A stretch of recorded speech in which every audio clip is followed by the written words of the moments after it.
Snow came down that night like a judgment. Slow, soundless, endless. Each flake a whisper from heaven that no one answered. The town of Willow Creek lay buried under a white shroud, its lampposts dim halos in the dark. Somewhere between the saloon and the chapel, a young woman stumbled through the drifts, her breath ragged, her cheek bruised, her blue calico dress torn where someone's boot had caught her. Lydia May Carter had been too much for them again. Too soft, too wide, too visible. The preacher's son had said she tempted him just by smiling, and so the town punished her for his sin. The snow clung to her lashes, turning her tears into glass. Her shoes were gone. Bare feet cut against the crusted ice, but she didn't feel it. Shame burns hotter than cold ever could. Behind her, the church bell swung once, twice, slow, accusing chimes, and then silence swallowed her whole. Mrs. Gibbons had led the charge that afternoon. "The Lord helps the modest," she'd said, tightening her shawl as if Lydia's body were contagious. The men laughed from the porch, passing judgment between sips of whiskey. Even Marshal Briggs, the man sworn to uphold law, had turned away when the first slap landed. "Go home, girl," he'd muttered, not daring to look her in the eye. But Lydia had no home anymore. Not after her father died and the boarding house refused her rent for lack of ladylike company. She pressed a trembling hand to her face now, feeling the swelling rise under her eye. Blood had dried at the corner of her mouth. The world was white, and she was red and blue and shivering. She thought, for a moment, of lying down in the snow. Just for a while. To rest, to vanish, to let the storm cover her shame the way it covered everything else. A gust of wind drove her toward the frozen riverbank. The willow trees there bent low, their branches heavy with ice. She leaned against one, breathing hard, her shoulders heaving. Her reflection trembled in the black water beneath the ice. A pale, round face framed by wild brown hair, eyes too kind for the world that hated them. "I was made wrong," she whispered to the reflection. "Too much for their eyes." No answer came.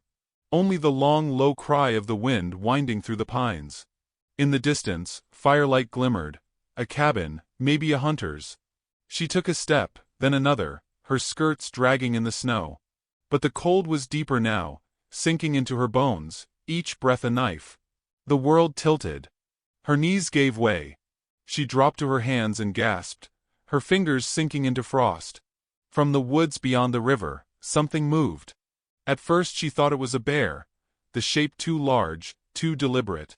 But then the figure stepped into the faint light spilling from the frozen sky. He was bare-chested despite the storm, his skin bronze against the snow, muscles coiled beneath old scars.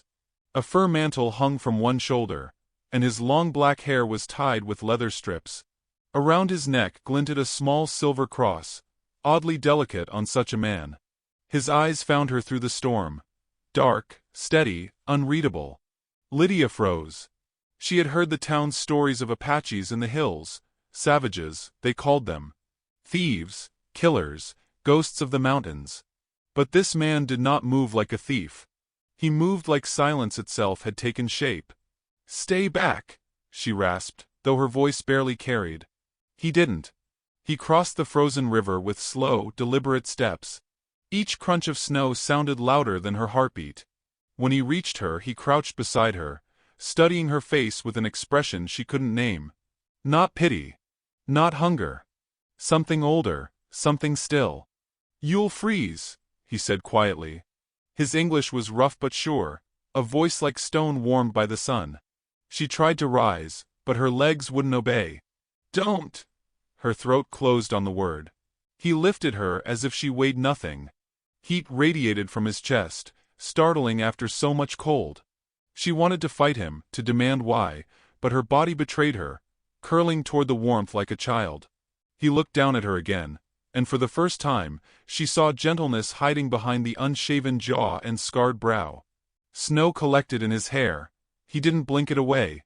"You have name?" "Lydia," she murmured, half-conscious. "Talon," he said simply. Then he started walking. Through snow that reached his knees, through a world that had turned its back on her. She drifted in and out of waking as the night deepened. Once, she thought she saw lanterns in the distance. Men on horseback calling her name. not out of concern but out of ownership. Talon stopped then, listening. He adjusted her weight, his arm tightening protectively. She could feel his heartbeat through her cheek, steady as thunder. "Bad men?" she whispered. "Men," he said. "Always bad when afraid." He carried her up a slope to a cabin half buried in snow. The door creaked open under his boot. Inside, a fire waited, embers still alive, as if the storm itself had kept them for him. He set her down near the hearth, draped a buffalo pelt over her shoulders, and fed the fire with split logs. Sparks leapt, painting his body in orange light. Lydia watched him through the haze of exhaustion. His hands were rough but careful, his movements spare. No wasted motion, no noise. When he handed her a tin cup of warm broth, their fingers brushed. She flinched, then stilled. "Why are you helping me?" she asked, voice barely a breath. He looked into the fire for a long time before answering. "Snow kills what's alone." Something inside her broke then. Not in pain, but in the way ice breaks when the sun touches it. No one had ever said it so simply, so true. She turned her face toward the fire, letting tears slip down her cheeks unnoticed. Outside, the wind screamed against the shutters. Talon sat near the door, sharpening a blade but not looking at her. She studied him through the flicker of light. The scars on his chest told a story older than this night. She wondered what kind of world had made a man like him. Silent, scarred, and still willing to save a stranger. The warmth crept back into her limbs, slow as forgiveness. Her eyes grew heavy, but before sleep took her, she whispered, "Thank you." He didn't reply. But she saw the faintest motion at the corner of his mouth, something almost like a smile. When she woke hours later, dawn was bleeding pale gold through the frosted window. The fire had burned low, and Talon was gone. The door stood ajar, snow blowing in soft white ribbons across the floor. For a heartbeat, panic surged. Had he abandoned her after all? Then she saw it. His tracks leading toward the woods, wide and deep, and beside them, smaller prints. Men's boots. Many. The air outside trembled with distant voices calling her name again, not with mercy but with rage. Lydia clutched the pelt around her shoulders and stared at the door, heart hammering. Somewhere beyond the trees, Talon was moving toward those voices. And for the first time in her life, she prayed not for herself, but for the man who had carried her through the storm. The morning broke like the slow lifting of a veil, muted gold over white silence. Lydia stirred beside the dying fire, the fur cloak still wrapped around her shoulders. Her bruises ached less than they should have. For a moment, she didn't know where she was. Then the scent of smoke and pine sap told her. Not home, not the town, not anywhere familiar. She sat up, heart stumbling, and looked around. The cabin was simple. Rough-hewn logs, pelts along the walls, a carved bough leaning near the door. Everything smelled of earth and ash. On a table by the window sat a wooden bowl filled with herbs, and beside it, a half-broken cross carved from bone. She traced it absently, her fingers trembling. It was the same symbol that hung around Talon's neck. A shadow passed the window. She flinched. The door opened, and the cold swept in before him. He stepped inside, dusted snow from his shoulders, and closed it again without a word. He carried a bundle of firewood and a rabbit hanging by the feet. His presence filled the space, tall, silent, immense as the mountains themselves. For a long while they didn't speak. The fire crackled. Lydia folded her hands in her lap, aware of the bruises still blooming across her arms. Her thoughts fluttered between fear and gratitude, a trapped bird with nowhere to rest. "You went out," she said finally, voice small in the hush. Talon nodded. He crouched to stoke the fire. "Tracks near river," he said. Her throat tightened. "Men?" He looked up at her, and though he didn't answer, she knew. She drew the pelt closer, as if its warmth could shield her from the world beyond the walls. He watched her for a moment, his gaze steady but unreadable. Then, without asking, he began to clean the rabbit. His knife moved in sure, practiced strokes. Lydia looked away, ashamed by how natural he seemed in silence while her mind was all noise. "You don't fear me," he said suddenly. She blinked. "Should I?" "Your people do." I'm not sure I belong to them anymore. The words slipped out before she could stop them. They sounded strange in the air. Tired, honest, final. Talon paused, glancing up. The light from the fire caught his eyes, dark amber, like melted resin. They hurt you for nothing, he said, his tone more statement than question. For being too much of everything they hated, she whispered. Too wide for their pews, too soft for their pride. He didn't respond. Instead, he turned the rabbit over the fire, the smell of roasting meat filling the cabin. Lydia watched the flames curl beneath it, feeling her hunger awaken and her shame with it. When he handed her a portion, she hesitated, but the hunger won. She ate slowly, aware of his eyes on her, not judging, only observing. Eat, he said quietly when she faltered. Storm still long. They ate in silence, the crackle of fire and wind between them. Time moved differently there, thicker, slower, as if every breath weighed something. Lydia felt herself watching him the way one studies the language of a storm, trying to understand its rhythm without words. His scars, she realized, weren't marks of cruelty alone. They were maps. When she finally spoke again, her voice was gentler. Do you live here alone? He nodded once. Long time. Don't you get lonely? His expression didn't change. I listen. To what? The world.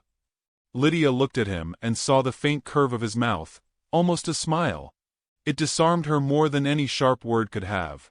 She wanted to ask what he heard when he listened, voices, ghosts, or just the wind, but something in his stillness told her not to intrude on that silence. The wind outside picked up, rattling the shutters.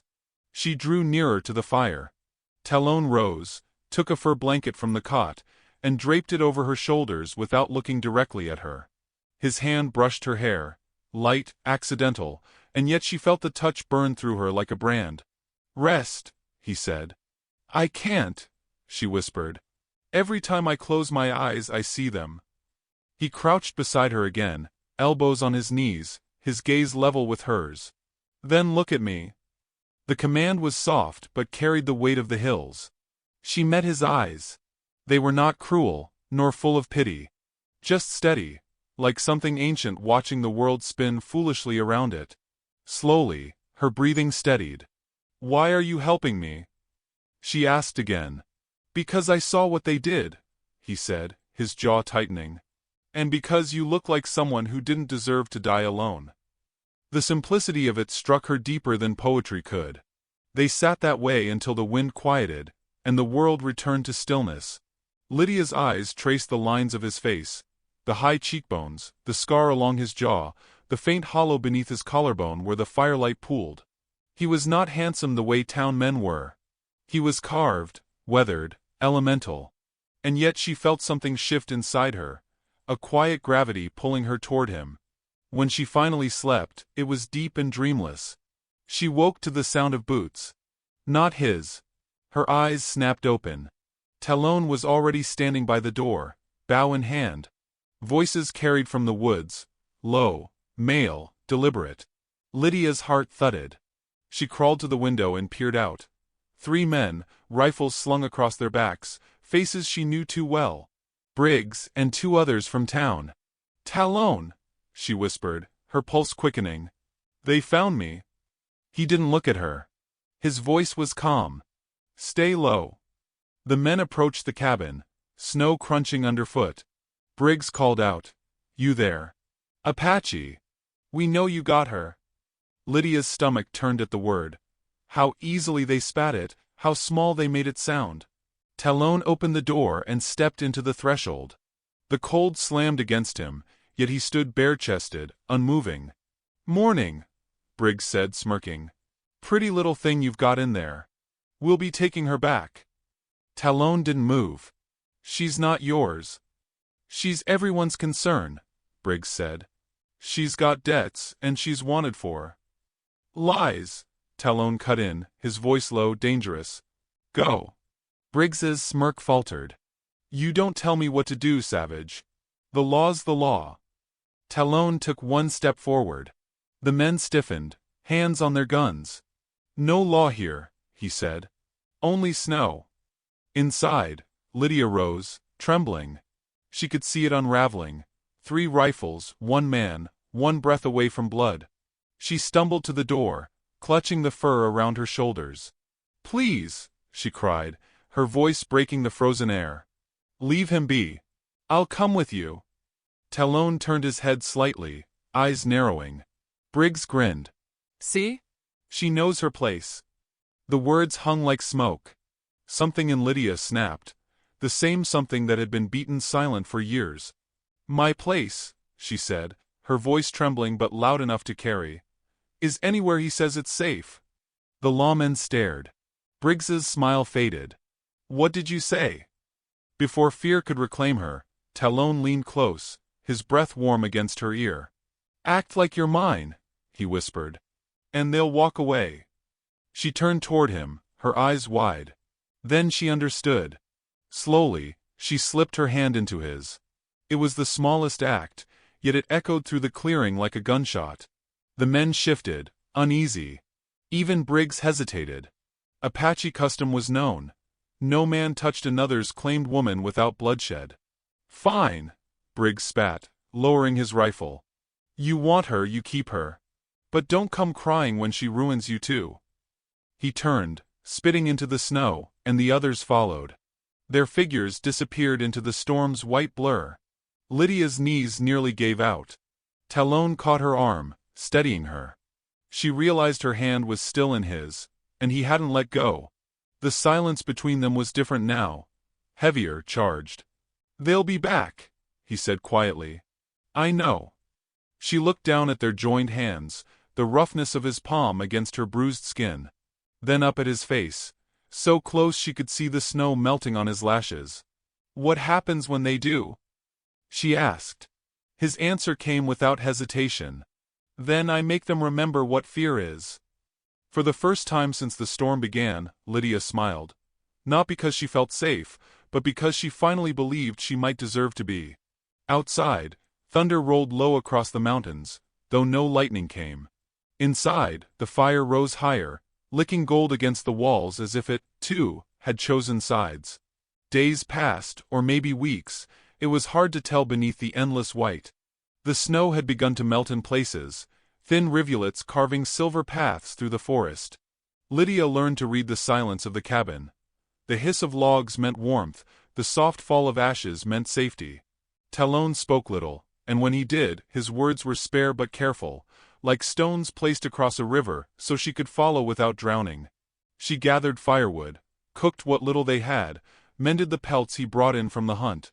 Sometimes, when she caught her reflection in the frost-blurred window, she almost didn't recognize herself. Hair unpinned, cheeks full of color again, her body moving without apology. The world had shrunk to one cabin and one man, and for the first time, it felt like enough. At night, the wind moaned across the roof, and she'd lie awake listening to his slow, steady breathing from the cot across the room. It was strange comfort, proof that she was not alone, that life still moved in quiet rhythm.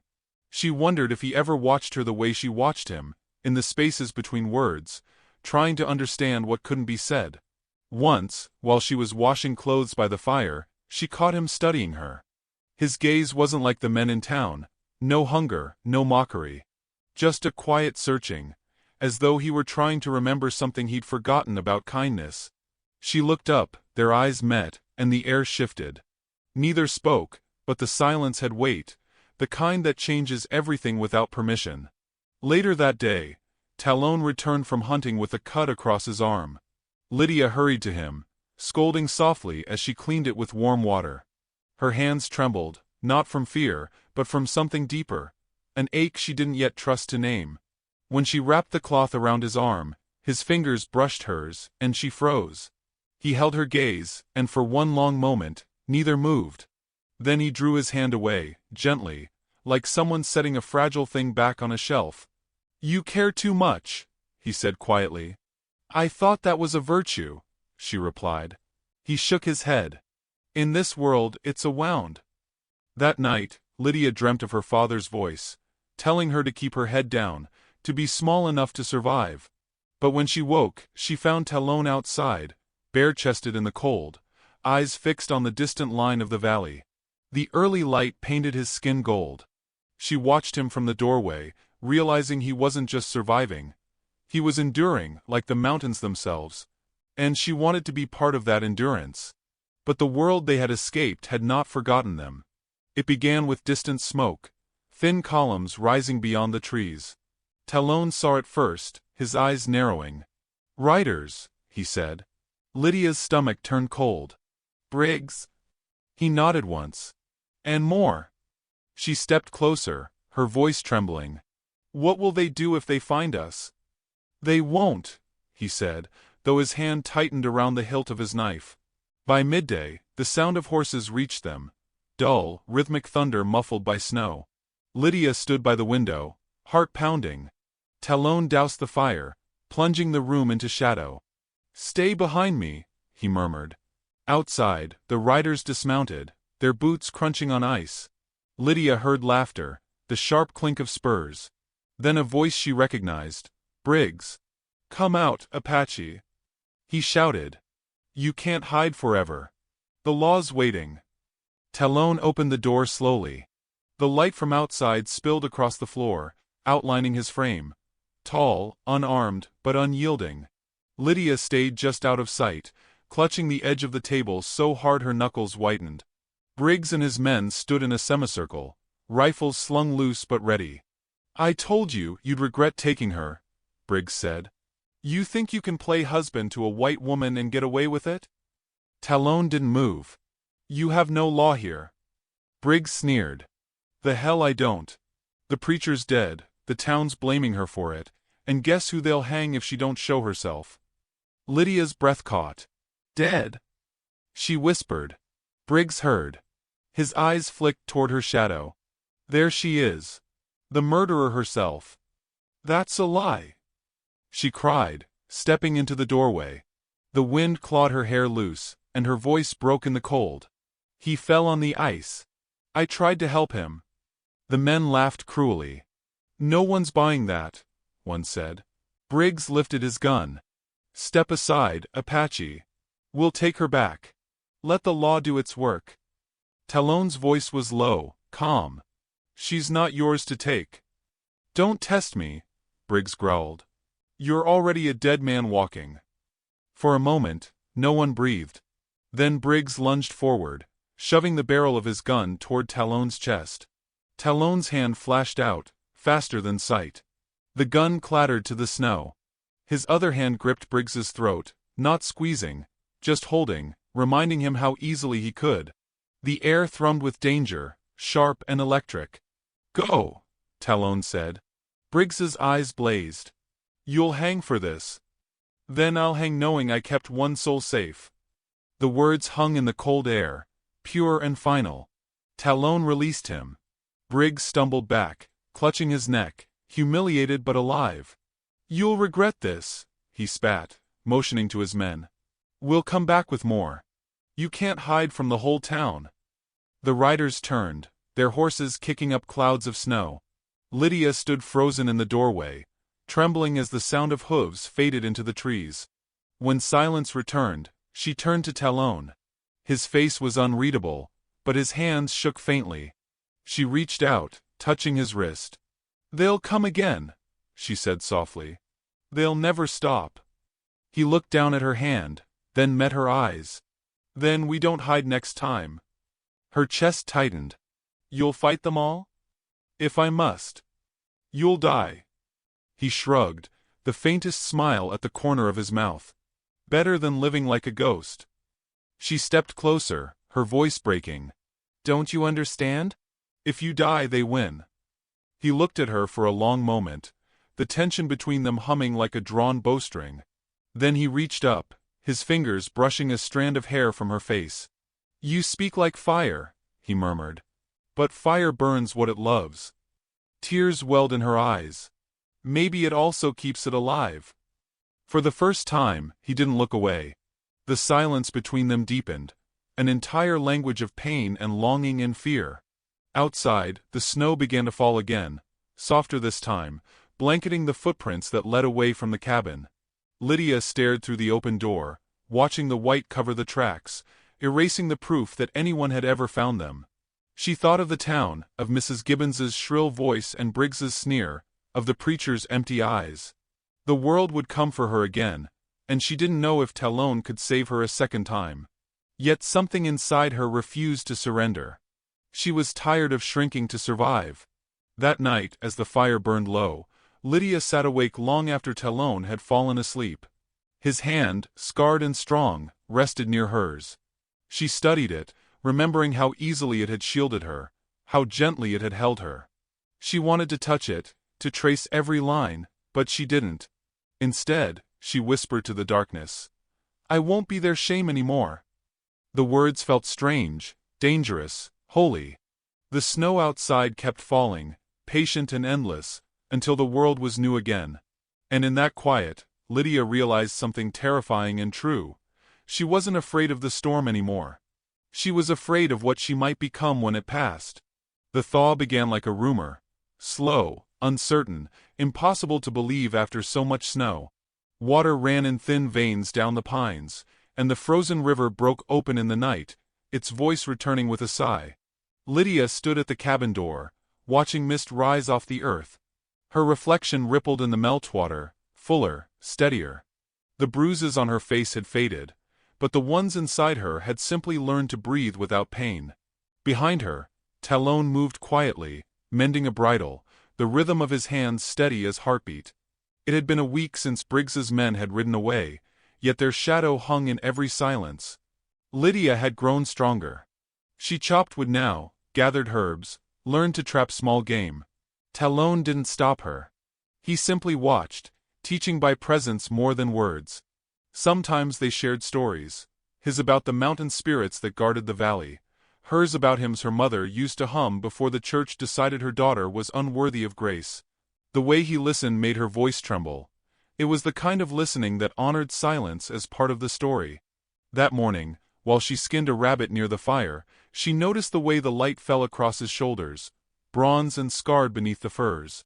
Something inside her softened. He was the only man who had ever looked at her, and not seen a shape to mock or desire. He saw a person. And yet, that sight frightened her more than cruelty ever had. "You think of leaving?" he said suddenly, without looking up. She froze. "How do you know?" "Your eyes," he replied. "They look past the trees." "I don't know where I'd go." "Then stay." His voice was low, steady, but it struck through her like an arrow. She wanted to believe him, to imagine that staying meant belonging. Yet she knew the world beyond the forest would never allow it.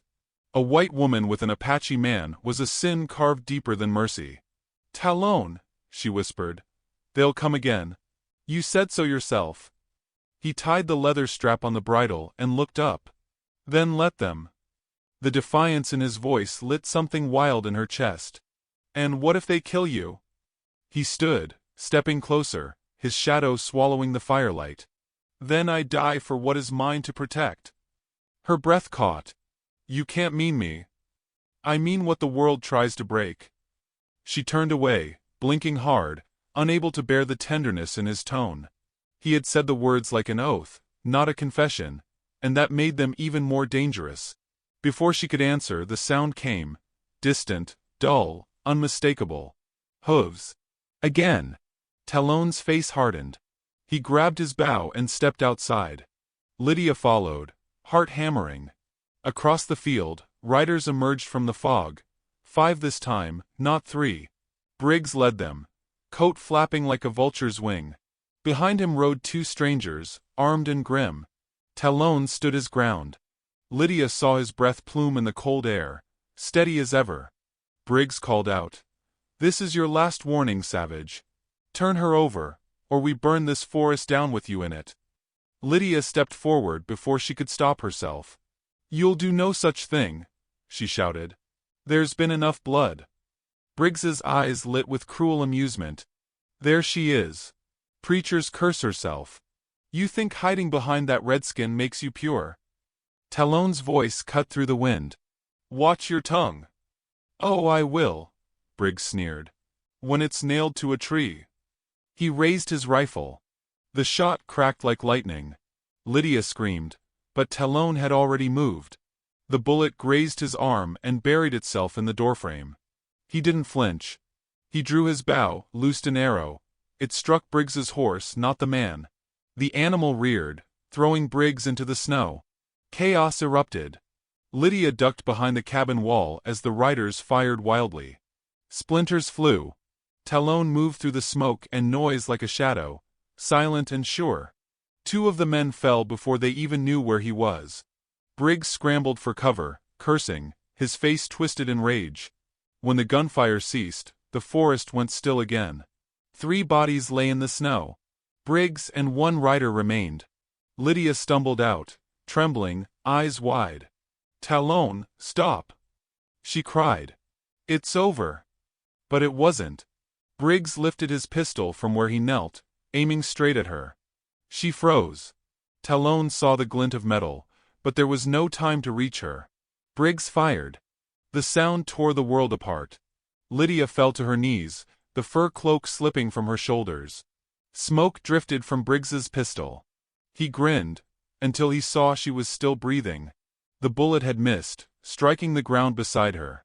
Talon lunged, a blur of fury, and in a single heartbeat, Briggs was on his back, snow blooming red beneath him. "Please," Lydia gasped, catching Talon's arm. "Don't." He hesitated, his chest heaving. Briggs choked, blood staining his teeth. "You'll hang for this," he croaked. Talon looked down at him, eyes dark as storm water. "Not if the snow buries you first." Lydia stepped between them, her hand on Talon's chest. "No more," she said softly. "If you spill more blood, you'll become what they already believe you are." For a long, shattering moment, he didn't move. Then, slowly, he lowered his knife. Briggs stared up at her, confusion flickering through pain. "Why, protect him?" "Because he protected me," she said simply. Talon rose, his arm around her shoulders as Briggs coughed his last into the melting snow. The surviving rider fled, disappearing into the trees. Silence fell once more, heavy, endless. Inside, Lydia bandaged Talon's arm, her hands shaking. Blood seeped through the cloth, staining her palms. "You should have let them take me," she whispered. "You could have lived free." He shook his head. "Free men don't let good souls die." Her throat tightened. "And what am I to you, Talon?" He looked at her for a long time before answering. "A reminder." "Of what?" "That even the wounded can warm the cold." Her tears fell before she could stop them. He touched her face, wiping one away with his thumb. The world narrowed to that touch, the crackle of fire, the smell of smoke and iron, his hand steady against her cheek. Outside, the snow began again, soft and slow, as if trying to hide all trace of what had happened. That night, neither of them slept. They sat side by side, watching the flames rise and fall. Lydia leaned her head against his shoulder, exhaustion finally breaking through. "What will we do now?" she murmured. Talon looked toward the window, where dawn was beginning to blush against the horizon. "We go west," he said. "Past the river. There are places where no law rides." She nodded, too tired to argue. "Will they follow?" "Maybe. But not forever." "And when they find us?" He turned to her, his eyes softer than she'd ever seen. "Then they'll see what love looks like when it's no longer afraid." Her lips parted, but no words came. She only stared at him, the firelight trembling in his eyes. Somewhere outside, a wolf howled, a long mournful sound that faded into the dawn. When morning came, the storm had cleared. The valley glowed gold under the newborn sun. Talon saddled his horse. Lydia packed what little they had. Before they left, she paused by the doorway, looking back at the cabin. Their small world of survival and silence, of kindness found in ruin. She turned to him. "Why did you save me that first night?" He tightened the reins and met her gaze. "Because the snow kills what's alone." They rode out together, their figures cutting through the pale mist like shadows moving toward light. The land stretched wide and endless before them, and for the first time, the silence felt like promise, not punishment. But as they reached the ridge, Talon reined in sharply. Below, across the thawing valley, dark shapes were moving, riders, 20 or more, glinting with metal under the morning sun. Lydia's breath caught. "They've found us." Talon's hand rested lightly on her arm. His voice was calm, almost tender. "Then the storm's not done with us yet." And as the wind lifted her hair and the sound of hooves echoed through the valley, she realized he was right. The storm that began with shame was ending in something far greater, and far more sacred.